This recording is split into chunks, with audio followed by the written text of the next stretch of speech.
wameajiri wahudumu wa afya kule Trans Nzoia, lakini wauguzi wamenyima barua.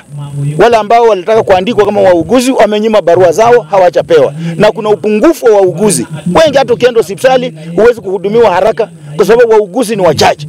Wananchi wanalalamika, na hii pesa ni ya wananchi, si ya mtu binafsi. Tunakuomba governor pia ambia County Public Service Board watoe barua kwa hao wauguzi ambao walifanya mtihani yao ya kuajiriwa na wakapita.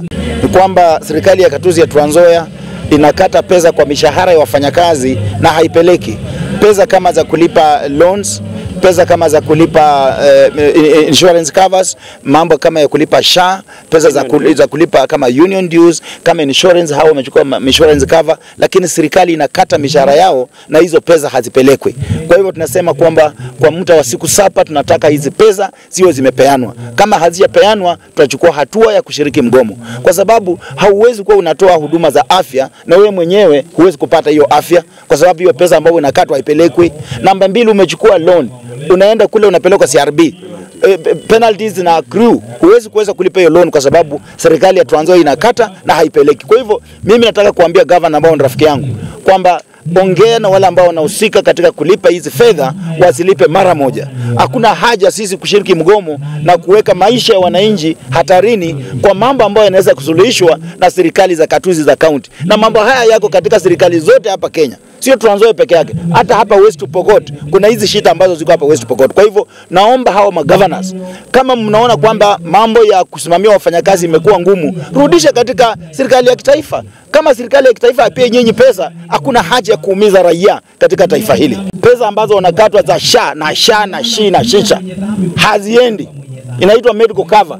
Kunayo medical cover ambayo ilikuwa ya civil servants, ambayo ilikuwa inaitwa Comprehensive Civil Servants Medical Scheme.